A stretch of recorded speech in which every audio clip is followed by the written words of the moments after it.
Oh no! Hi my darlings, I'm Sophie Darling and welcome to my react to Series 1, Episode 12. And I'm really not going to spend much time yapping in my intro because I really want to get into Episode 12 because it kind of left on that cliffhanger and it kind of has me like, what the fuck? So I kind of need to know what's happening. I need to know what's going on. That was crazy. He just suddenly switched and I need to know why and what's happening in his mind. Like I said, I think I have a theory that it's because his body is weakened, so he doesn't have like the mental fortitude to maybe fight off the Titan aspect of himself, to maybe have that direction. I don't know, we'll see. But we're gonna get into episode 12. We're not gonna yap too much. We have a lot to figure out and a lot to see. 845年突然現れた超大型巨人および鎧の巨人によって全ての日常が壁とともに破壊された。人類はウォールマリアを放棄。2割の人口と3分の1の領土を失い、活動領域はウォールローゼまで後退した。850年再び姿を現した超大型巨人によって壁が破られ、人類はまたも巨人の侵攻を許した。兵士たちは次々に巨人たちの前に倒れた。そして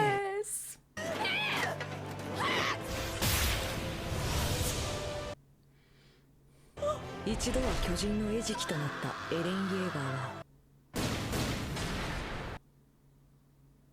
謎の巨人の中から再び姿を現す。南側領土最高責任者ドット・ピクシスは戦いの中で巨人化したエレン・イェーガーの力に目をつけ、ある奇策を実行に移す決断を下した。巨人と化した彼が大岩を持ち上げ、破壊された扉まで運び穴を塞ぐ。この作戦が成功した時、人類は初めて巨人から領土を奪い返すことに成功する。その一歩は我々にとって大きな進撃となる。しかしその作戦は開始早々失敗しようとしていた。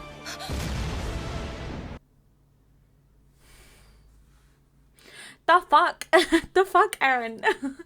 Babe, can nothing be simple? God dang it!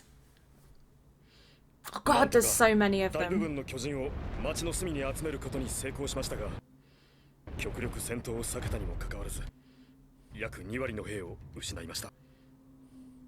失ったのではないぞ。兵は勝手に死んだわけではない。わしの命により死なせたのじゃ。今こそ人類存亡の瀬戸際。人類が生きながらえるためならわしは殺戮者と呼ばれることも厭わん。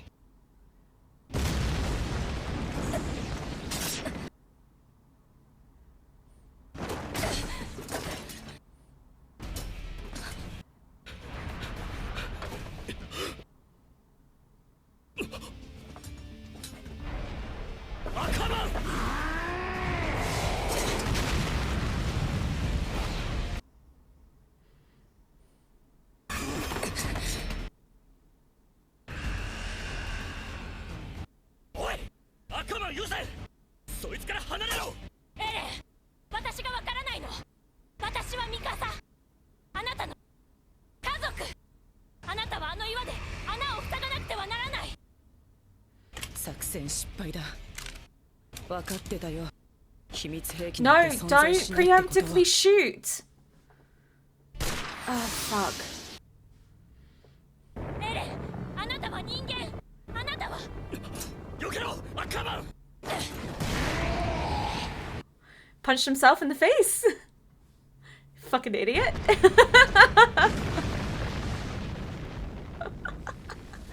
What a dumbass. なんだあいつ。頭の悪い普通の巨人じゃないか。エレン。いや、班長、前方から2体接近。10メートル級と6メートル級です。後方からも1体12メートル級がこちらに向かってきます。イアン、撤退するぞ。あのガキ扉塞ぐところじゃねえよ。ああ、仕方ないがここに置いていこう。 Oh, you shouldn't have said that. 精鋭班からの赤い演弾を確認。 Mikasa never sees the bad in 深刻 him, な問題が発生したよう ever. です。無駄死にだ。仲間が無駄じゃないですか。おい、あれ見てみろ。なんだ、どうした。失敗したのか。どうして。 Armin. おい、アルミン、どこ行くんだ。 Oh shit. ピクシス司令、早急に扉の防衛形態に戻すべきです。よろしいですか。ならん。精鋭班に撤退命令を。いらん。引き続き町の隅に巨人を引きつけよう。精鋭班に関しては現場に権限を委任しておる。ただ腕が立つだけではない。人類の命運を託した精鋭の中の精鋭じゃ。そう簡単に負けを認めることは許されんぞ。死んでいった兵を無駄死にさせんために。指揮してくれよ。いや、お前のせいじゃない。花から根拠の希薄な作戦だった。みんな分かってる。試す価値は確かにあったし、もう十分試し終えた。いいか、俺たちの班は壁を登るぞ。待て待て、落ち着け。アッカーマン、リコ班後方の12メートル級をやれ。三度班と俺の班で前の2体をやる。なんだって。指揮権を託されたのは俺だ。 You have your orders, 黙って命令 obey. に従え。イエーガーを無防備な状態のまま置いてはいけない。作戦を変える。イエーガーを回収するまで彼を巨人から守る。彼は人類にとって貴重な可能性だ。簡単に放棄できるものではない。俺たちと違って彼の代役は存在しないからな。あの出来損ないの人間兵器のために今回だけで数百人は死んだだろうに、あいつを回収してまた似たようなことを繰り返すっての。そうだ、何人死のうと何度だって挑戦すべきだ。 I can see where she's coming from though. エレンのやつ何があったんだ。アルミンが一人で向かってる。多分 Because they're sacrificing so much for a plan that 大丈夫だ。 they didn't know was gonna work or not. エレンならやるさ。巨人を町の隅に集めるなんて無駄としか思えねえよ。巨人相手の戦闘は必ず消耗戦になる。今の段階で兵の損失を避けたいんだろう。 It's the Titans that motivate 今の段 him 階でなくなる兵 and は keep him 無駄死に distracted from humans because he remembers his hatred for them. So maybe that's where they fucked up. 犠牲を最小限にするのは当然だ。上は正しい。そういうもんか Maybe. ね。そういうもんだ。まあ損失にならないようにしようぜ、お互いに。いや、本気なの。ではどうやって人類は巨人に勝つというのだ。リコ、教えてくれ。他にどうやったらこの状況を打開できるのか。人間性を保ったまま人を死なせずに巨人の圧倒的な力に打ち勝つにはどうすればいいのか。巨人に勝つ方法なんて私が知ってるわけない。だから俺たちが今やるべきことはこれしかないんだ。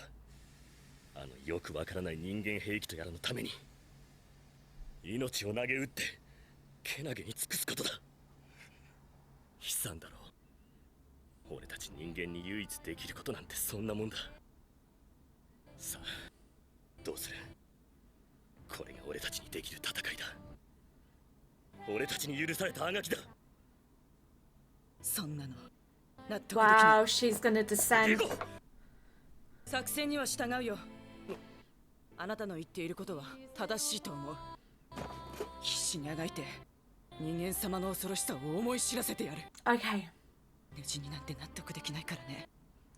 後ろの12メートル級は私の班に任せて。 You know what? Good on her. She's like, we're not useless. We're not 私は前方の nothing. 2体だ。 We're just as powerful as the Titans. ありがと It's う the ござい right ます attitude. イアン班長。あかま礼には及ばない。お前が何をやり出すか分かったもんじゃないから肝を冷やしたが、当初の作戦通り自由に動くんだ。その方がお前の力が発揮されるだろう。はい。恋人を守るために族です。 Yeah, no, your feelings go way beyond family. Way beyond. 破損した部分が修復されてない。以前の損傷が原因。エレンへの影響は I think そもそも he's エレンが exhausted. 再び元の姿に戻れる保証は。いやよそう。私が考えてもわかるわけがない。今は私にできることをやる。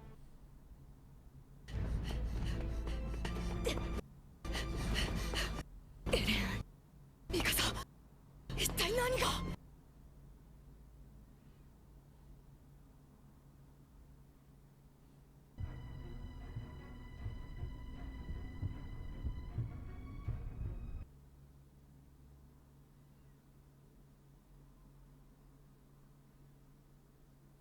I just saw that where it said that they will deliberately cut the lines to see how they react, because even if they survive, they won't be able to fight Titans. What the fuck? That's kind of like throwing a child into a pool and expecting them to learn how to swim, and then if they drown, just go, oh well. What? あれ、俺は今何をしているんだ。座ってるのか。何も見えないな。今日は何日だ。ここは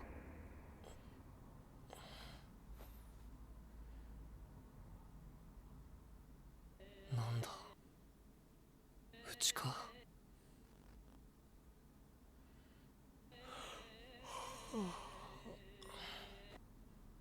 ねえよ。 He looks so cozy.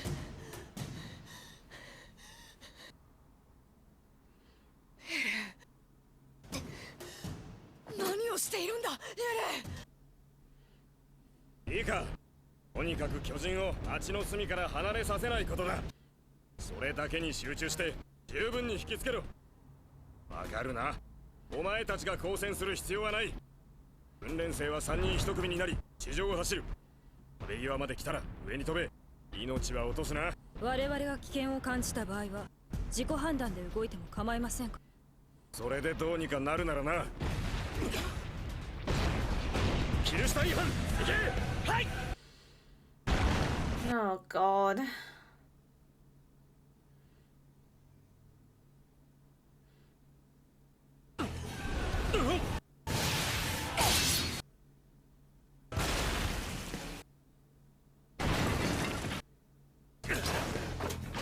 まずいぞ、後ろだ。13メートル級一体イエーガーに向かって接近しています。扉からも新たに巨人が入ってきます。およそ10メートル級 Oh 4体。 god. アカーマン、後ろを頼む。了解。イエーガーのところに向かわせるな。ここで食い止めるぞ。了解。いくら正 A 班でも2班で4体同時は。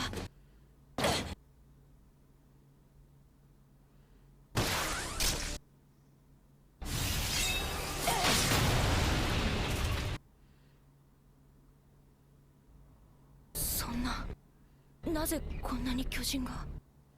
人間の数は少ないのに、まさかエレンに引き寄せられてい Oh る。 shoot. 作戦はどうなった。アルミン、エレンはどうなっているんだ。剣だから離れて。その巨人にはエレンの意志が反映されてない。私が話しかけても反応がなかった。もう誰がやっても意味がない。作戦は失敗した。エレンを置いていけないからみんな戦ってる。 Fuck's 巨 sake, 人が多くて Eren. 全滅してしまう。 Come on, Armin.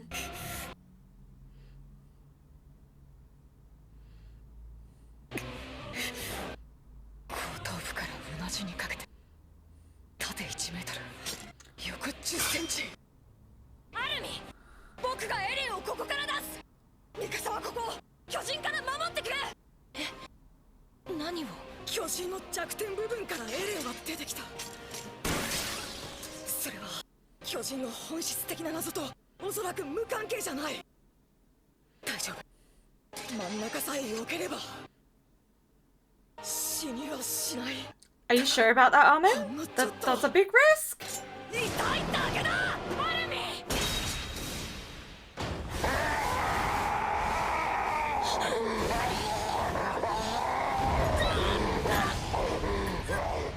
ルミ、無茶はやめて。ミカサ、今自分にできることをやるんだ。ミカサが行けば助かる命があるだろう。エレンは僕に任せていくんだ。 Oh my god, Armin.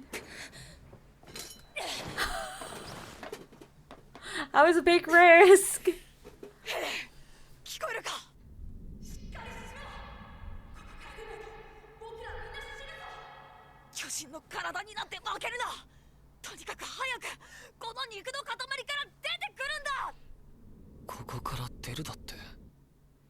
なんで俺今眠いんだ。 He's pushed himself. 出てこい早く。エレン、お母さんの敵はどうした。 Oh.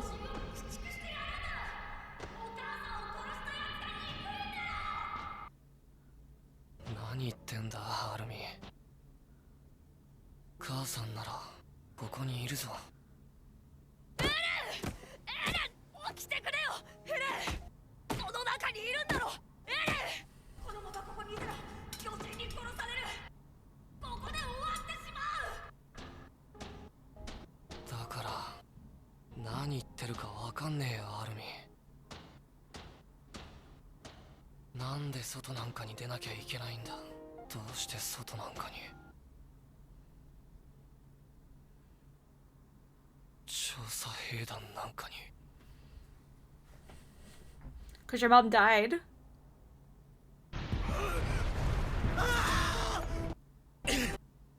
いやでも自己判断で動くしかないね。 Oh god, that's horrifying.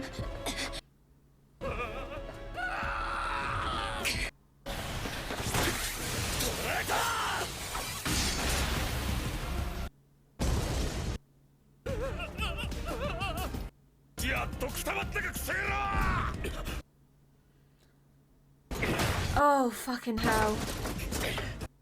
一旦距離を取れ。アッカーマン戻りました。三旅班に合流します。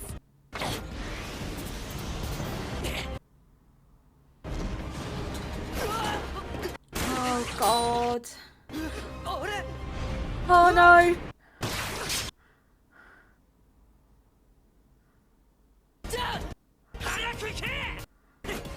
Oh, Sean. 俺のせいで誰かが死ぬのはもうごめんだ。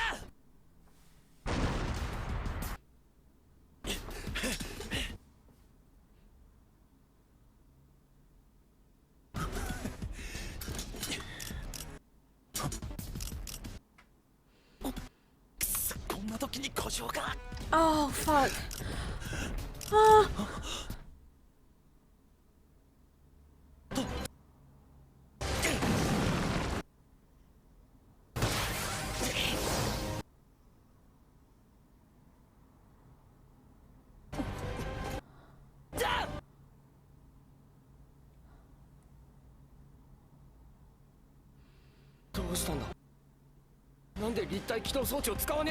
It's not working. まさか故障してんのか。なんとかするさ。 No way has this character grown on me and then is gonna die.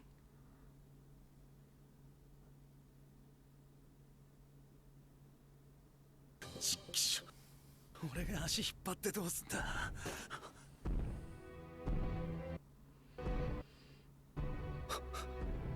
Oh no, please be so for real. なんとかなんのかよ。 Yeah, you can.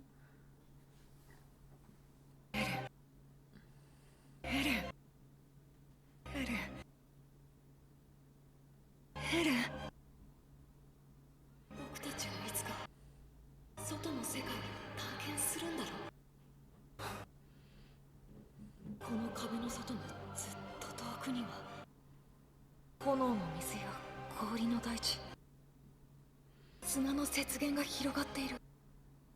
僕の父さんや母さんが行こうとしていた世界だ。忘れたのかと思ってたけど、この話をしなくなったのは僕を調査兵団に行かせたくなかったからだろう。外の世界。エレン、答えててくれ。壁から一歩外に出ればそこは地獄の世界なのに、父さんや母さんのように無残な死に方をするかもしれないのに、どうしてエレンは外の世界に行きたいと思ったの？ It's like a code word. It's like triggered memories in his mind. そんなの決まってんだろ。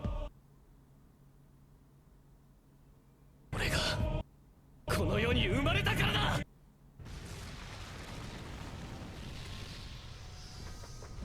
Let's go.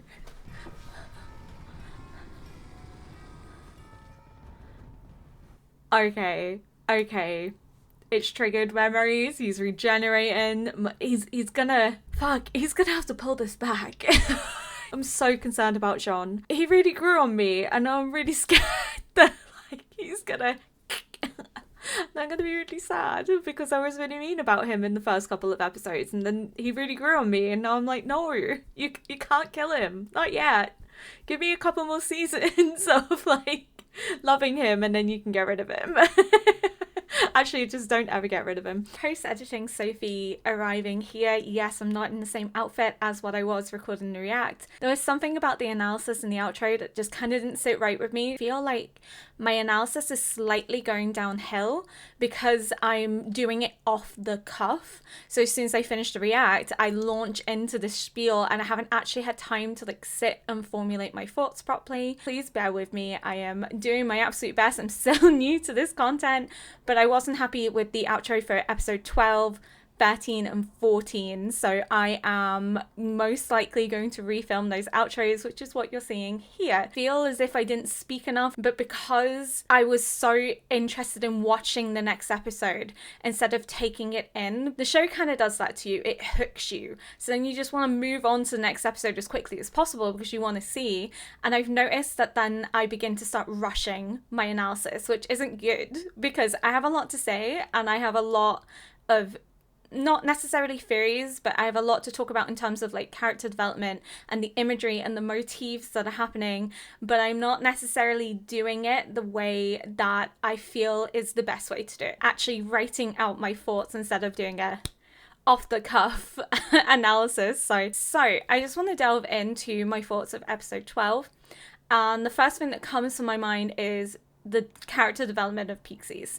I know we haven't really seen much of Pixis, but I just really adore him as a character, and I think it's because he is sort of the first person in charge that we've really seen willing to step up to that plate. So in episode 12, we do see that he is willing to take the blame for the large death toll that is going to occur. They know that it's going to occur, but he is willing to shoulder that blame if it means that humanity has a chance to succeed. So Pixis is really establishing himself in this episode as a leader that both cares for the well-being of those under his command, but at the same time is driven by a need to fight back and to win. We see this in episode 11 as well, when he berates the elite soldiers into agreeing with his plan.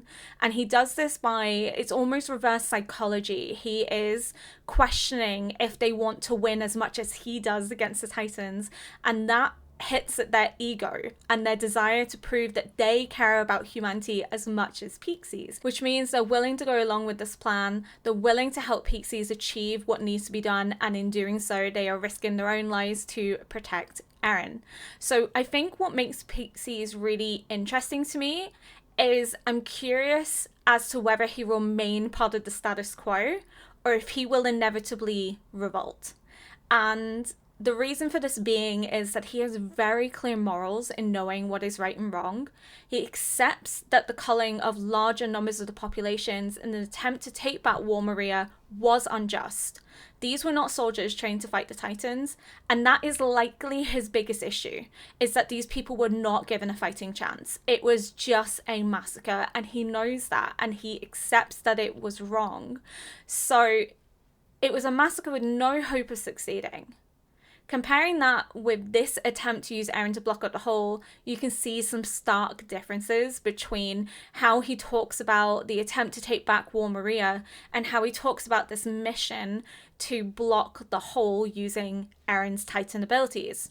So Pixis is only willing to do this because he has people under his command that are trained, and despite it being a huge risk, there is a chance that it may succeed with Eren having these newfound abilities that are unpredictable, but it is a risk that they are willing to take. I'm not sure of the episode number, but we did see Pixis refuse to abandon his soldiers at the request of a noble, which means his priority is and always has been his troops and leading them, even if it means putting his own life at risk. He could have chosen to stay with a noble, he could have chosen to be safe, but he did not want to do that because in his heart of heart, that would be wrong. He needed to be there leading the command, he needed to be there to support his soldiers, and we see that time and time again.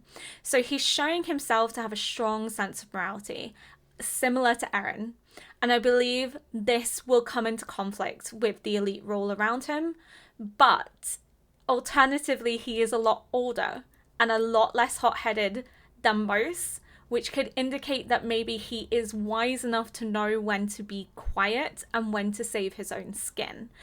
Either way, I'm really interested to see more of him, how he progresses through the show, whether he continues to stand up for what is right, or whether he gives into the pressure and rule of the elite, and we begin to see a more darker side to Pixis than what we have already seen. I'm hoping not. I'm hoping he doesn't disappoint me, but I just wanted to talk about his character development a little bit more in comparison to previous episodes and how, you know, his acknowledgement that taking back War Maria was wrong, that there was no revolt only because it meant that the rest of the population had food, but at the same time he is willing to shoulder the burden of the large death toll that is about to happen in a way that he won't shoulder the blame for the population cull of War Maria because he believes that it was morally wrong. Pixis I just find really, really fascinating. So I'm hoping to see a lot more of him as the series goes on. Another character I really want to talk about is Armin, my baby boy, my little cinnamon roll. There's such a stark difference between Armin in episode 12 versus episode 5, which really pinpoints the character development arc that he is going on. So in episode 5, we see him freeze at the death of his comrades. He is traumatized, he is frozen, he cannot fight back against the Titans that have hold of him because he's just not in a sense given up. I don't think he gave up, but I think the horror of what he's witnessing kind of caused him to go into a freeze. Usually with your emotions, you can end up in fight or flight, and I think Armin's was flight, but because the Titan had a grip on him, he ended up freezing and there was nothing that he could really do. So in episode 12, we are really shown the resilience and strength that is building within him. Without a second thought for his own well-being, he rushes out to see what he can do to help Eren and Mikasa the minute he sees that red smoke. He knows that something isn't right. He knows something has gone wrong, but he doesn't know what, and he willingly charges into the midst of an unknown battlefield just to help his friends. And yes, we have seen time and time again that he adores his friends to the point that he will do anything for them. He will prioritize them at any given point, but this is the first time that we have seen him rush knowingly into danger. Yes, in episode 10, he did stand up and defend his friends, and he was given the confidence and motivation by Eren and Mikasa to do so. This was sort of the turning point for Armin's character development. We see him not buckling, not doubting himself. He actually stands up and he's strong and he is unwilling to back down. He is fighting for their lives in a way that he has never had to fight for their lives before. And episode 12 really again takes episode 10 and drives that character development even further, because there's no second guessing, there's no freezing. He instinctively rushes out despite Marco's attempt to stop him, and it's because of Armin and his quick thinking that the mission ends up being successful. He's able to get through to Eren in a way that no one else could have, and that's something we need to recognize. Mikasa couldn't get through to him, but Mikasa trusted Armin enough that she willingly left Armin to look after Eren, which shows that she has full faith that Armin will do anything within his ability to protect Eren, because she wouldn't have left if she doubted for a second that he wouldn't be able to. I think what's really clear was Armin and Eren's shared bond over freedom and wanting to explore the outside, free of the threat from the Titans, and it hits to the core of Eren's anger. It's almost like a trigger word that forces Eren to focus and fight back. It reminds him of his own innate human desire and free will, which allows him to take control once more of the Titan form.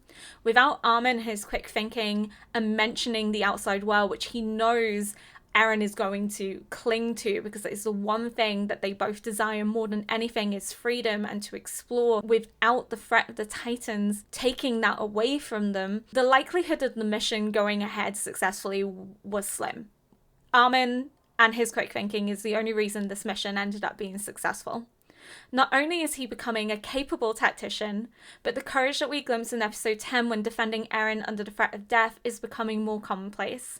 All the characters in the show have had absolutely amazing development so far, especially Jean, but arguably I would say that Armin has come the furthest. Just as a heads up, I have watched until episode 16 and I have some thoughts about Jean that will be in later episodes, but I will be delving more into Jean and his character development, because we all know that I wasn't a big fan of him when the show started, but I have quickly grown to really care for him, and I think it's worth giving him his own space to talk about his journey so far in season 1. For Armin, from having no faith in himself and believing himself a burden, to recognizing that he has a voice that deserves to be listened to, and the faith and belief that his friends have in him, is incredibly moving and powerful to watch.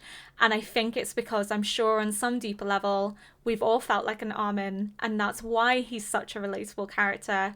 And I adore him. I think he is probably so far my favorite character in the show. Hands down, he's my baby boy. So rewatching episode 12, one of the biggest aspects that really intrigues me and that I will probably be spending a little bit too long talking on is the imagery of Eren's home, but also eyes, the use of his eyes to communicate what is going on internally without actually specifying it in writing. Images in the show are not without meaning in themselves. They are a form of storytelling, and I believe that the way they focus in on his eyes dilating has a very important message. So the conflict of Eren's human spirit with the Titan form, I believe, is best expressed in the way that his pupils dilate. Believe it or not, eyes do have a language of their own. They are the gateway to the brain. They provide us information as to the mental state and emotions that someone is going through. And the focus on Errol's pupils dilating is indicative of his mental state. We cannot force our pupils to respond. It's an autonomous process.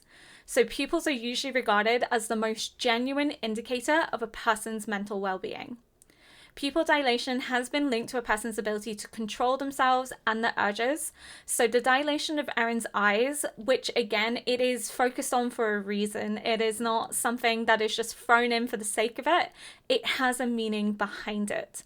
So the dilation of Eren's eyes could be argued as his internal attempt and struggle to retain the human aspects of himself that is currently being lost in the Titan form, which we saw in his attack on Mikasa and his failure to recognize her. It's such a brief moment, but the way in which eyes are such an integral part of the imagery in Attack on Titan, I don't believe that it's just coincidence that we are shown the dilation, but more that it's supposed to signify an indicator of Eren's internal struggle within himself. This internal struggle, I believe, is between Eren giving up and allowing the Titan aspect of himself to win and take control, or in fighting to live another day to accomplish what needs to be done. Eren's mind goes back to a time where he feels happy and safe. It is images of his home, his mom, his dad, and Mikasa. It is a happier memory for him, and it is a memory that he does not want to leave. His desire to sleep is an urge in itself to give up and let go. This is not because Eren has a desire to not fight, but it could be linked to his mental exhaustion and overexertion, which was hinted at in episode 11 through his nose bleeding and his face feeling paler than usual. His overexertion has caused some concern with Armin and Mikasa that he was pushing himself too far. And I believe that is what's happening in this scene. He doesn't have the mental fortitude to fight off the Titan aspect of himself, and his exhaustion has led him to almost give up in a way. So Eren falls back into the memories of his mother because it is the last time that he felt truly safe and protected, even going as far as to say, "Why would I want to leave?" Armin's mention of the outside forces Eren to remember what he is fighting for, that he cannot just give up and do nothing. It ignites that flame within him that we see visually as the images of safety and sanctity begin to dissolve around him. He stands up, the flames ignite, the desire for freedom is all-consuming. He is able to finally take back control once more of his humanity and of his mental state. The bells that toll in the background are becoming a motif. We heard them just after Eren was eaten by the Titan in front of Armin in episode 5, and we hear them again here after Eren declares that he was born into this world. The signifier of bells for me always reminds me of the title of Ernest Hemingway's book, For Whom the Bell Tolls. So the title itself originates from a poem written by John Donne, who was a dean of St. Paul's Cathedral in London, and he argued that the signifier of church bells is that it indicates the death of another human life, and in a sense is a reminder of our own innate mortality that binds us together as humans. Mikasa hears those bells when Eren is believed to be dead, which indicates in that moment that another life is lost, but also reminds us of their innate connection to one another.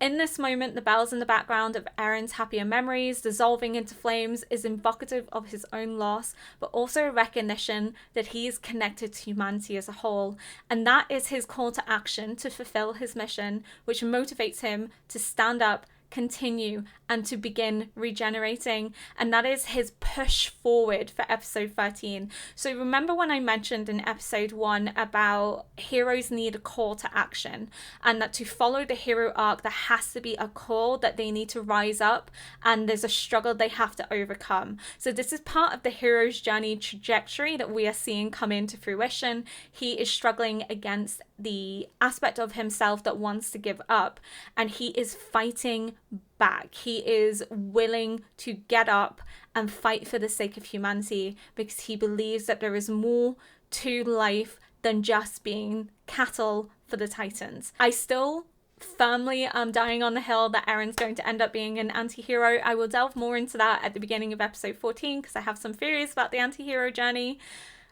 but the anti-hero can still follow the hero trajectory. So usually with an anti-hero, they follow the hero's trajectory to a point, and then there's a turn. And the turn usually comes from a conflict with society or a conflict with one's morals. So there's something that causes the hero to reconfigure their conceptualization of the world, and that can cause them to turn against the very forces that they were fighting for in a way that we believe is wrong, but to the anti-hero is justified for society to improve and progress. So I do believe that that is what is going to happen, but it was just very interesting how the call to action is happening in season 1 with the boulder, and I'm sure there's going to be many calls to actions for him to show his heroics, but it just kind of fascinated me as to it almost confirming what I believed in my very first episode of watching the show. So I was quite happy. But yes, those are the biggest thoughts that come to my mind from watching episode 12. I hope you guys enjoyed this more in-depth analysis rather than me just being like, oh my god, what happened? I need to watch the next episode, blah, blah, blah. I think it is better for me to sit back, evaluate, and then talk about some of the bigger plot points, or talk about some of the imagery and symbolism that I'm seeing. I'm sure there's going to be themes that continuously crop up. I know that there's a theme that I want to talk about at the end of episode 13 that is just probably going to be an overall theme for the entire show. But again, at the end of the show, I intend to sit down and actually do a thorough analysis as to the foreshadowing that we see in earlier episodes that we maybe missed because we didn't know what was happening with the story at the time. I also want to look at the character arcs, character development, and talk more in depth about Eren's anti-hero trajectory once I know the full story and how it goes. But I hope you guys enjoyed this. I hope this was a lot more interesting than my other outros and that it was worth refilming for. If you did enjoy this video, please consider liking, subscribing, and leaving a little comment below to help boost me into the algorithm. Hopefully we can find some more Attack on Titan fans that enjoyed this more thorough literary analysis of symbolism and imagery going on. It would be great to have you guys here on this journey with me. And until next time, bye!